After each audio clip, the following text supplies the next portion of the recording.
Hello. Welcome back. So, the last update was the announcement of the 39-week birth.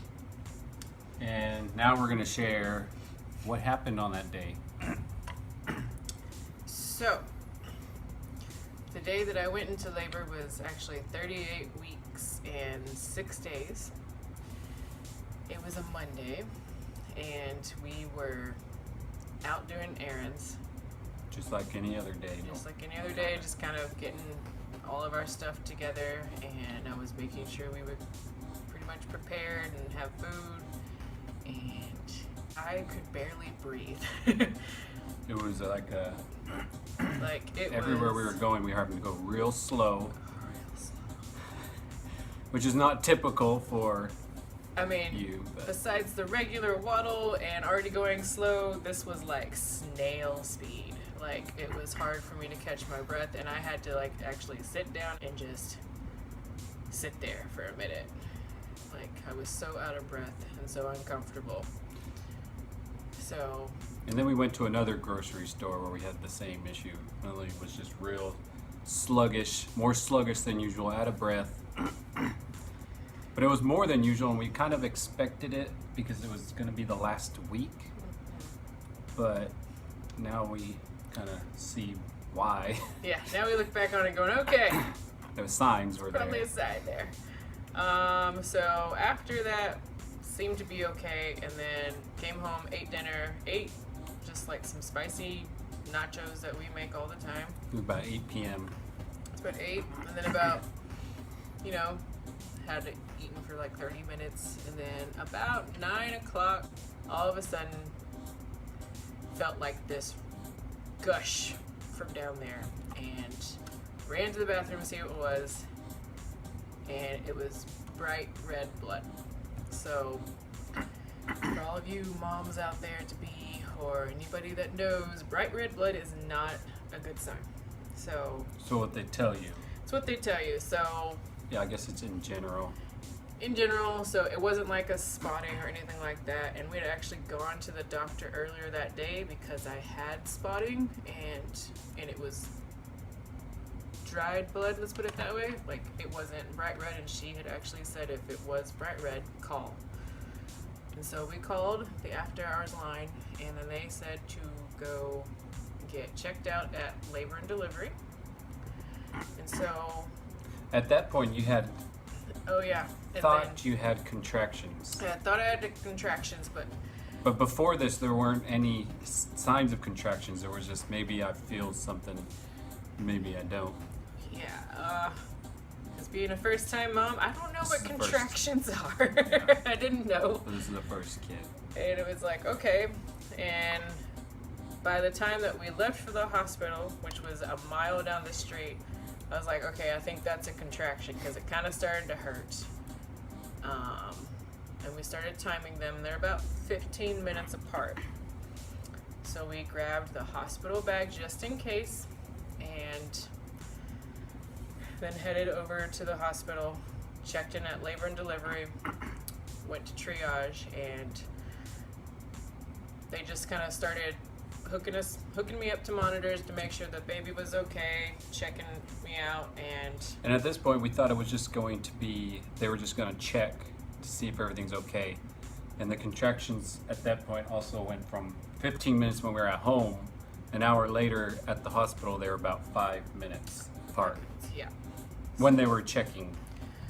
So yeah, we ended up basically being in triage for almost like about 45 minutes to an hour, and then they finally said, by the way, the contractions are starting to get a little bit more noticeable. Like, they weren't really hurting, and then once it kind of got to 5 minutes apart, they started hurting.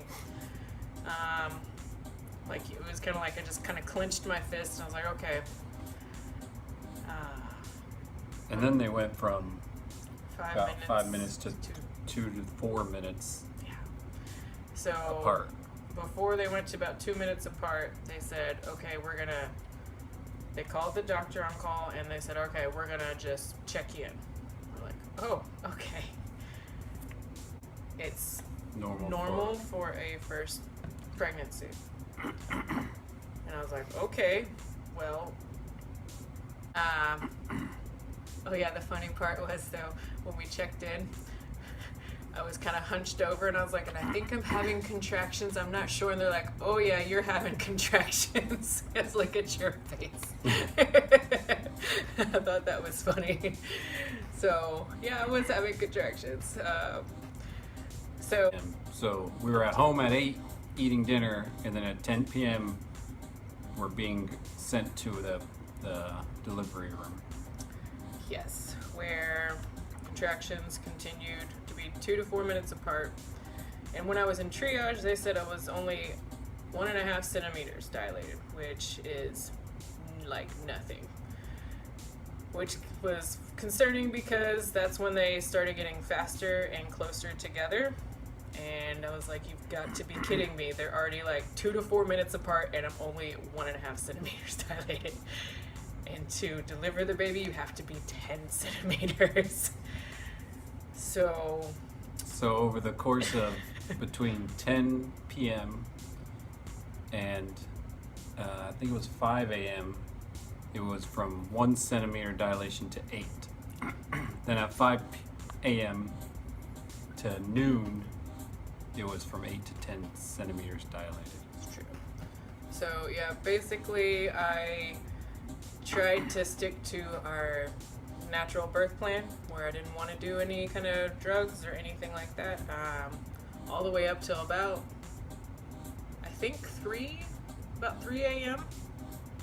About 3 a.m. they were getting pretty bad and I was getting extremely tired.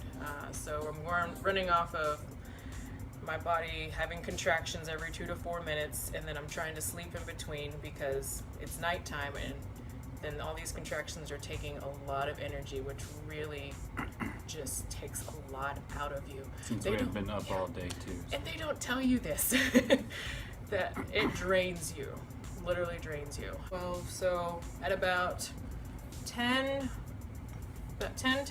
I think is when they checked me and they said, okay, you're at 10 centimeters. So, but we waited until about 11 to start pushing. They keep telling you all along during pregnancy to do your Kegel exercises because that is the part of the body that you have to focus on to push the baby out. You had to blow out some air and then hold it, and then while you're holding for 5 or 10 seconds, I think 5 or 10 seconds. Yeah, 10. 10 seconds, push for 10 seconds, and then breathe out, and then hold back in, and then push for 10 seconds, and then breathe out, and then push for 10 seconds. So it's every 10 seconds, pushing, basically. And that lasted for about an hour, I think. But after an hour, a little bit over an hour, pushing at 12:06, the baby was born. No matter how much you think your pain threshold is and how much you can handle, it was definitely put to the test.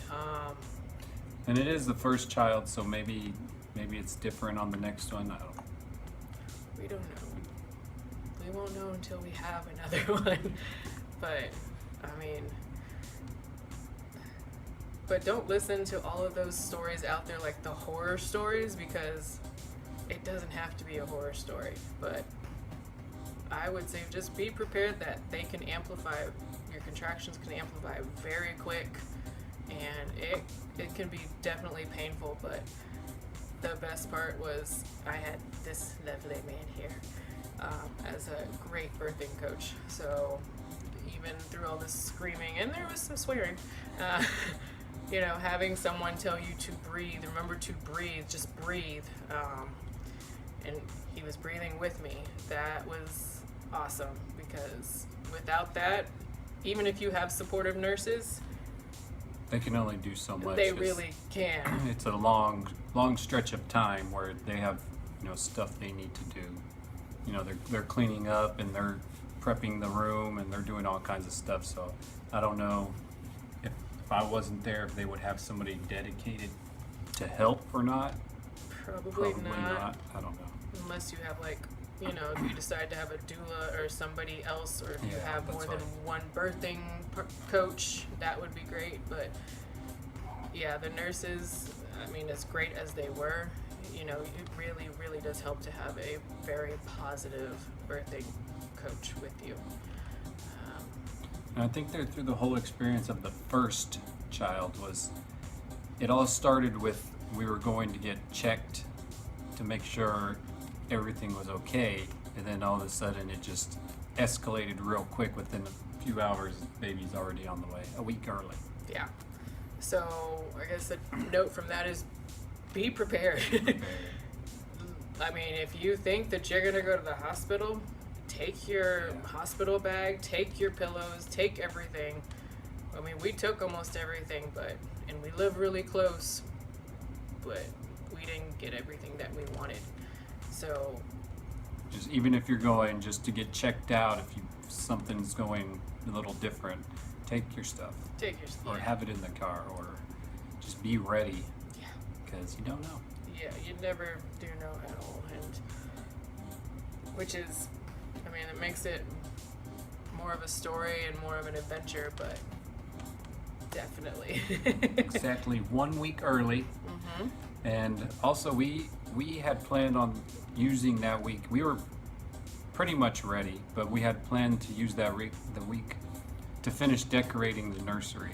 So we kind of lost a week. We didn't get to finish decorating completely, but we were still, pretty much ready. Just the finishing touches, we allotted that week to finish out the room. We just lost it, so try to get done as early as possible. Try to get everything ready and organized, and be prepared. Yeah, that's probably the main message. But I think once the baby is born, it was amazing. I don't know. It's nothing like you can ever imagine, because I didn't know what he was going to look like. I didn't know what to expect, and he was absolutely perfect. I mean, he's still perfect. But it was a great moment, and it's really all worth it. It doesn't matter if you're doing a vaginal birth or a C-section, it's all worth it. And you can do it. And you can do it. So I think that's about covers the whole birth night, birth story.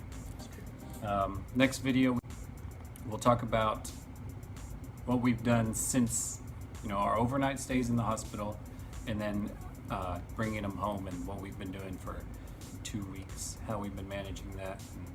And a newborn in the house. Oh yeah, it's different. It's very different for your first child, and then you bring home a newborn, and things change. You have to get used to a new routine, no sleeping. So we can get into that next video. Okay, so stay tuned. Stay tuned for the next story. For the update. For the next update. The newborn update. Bye. Bye.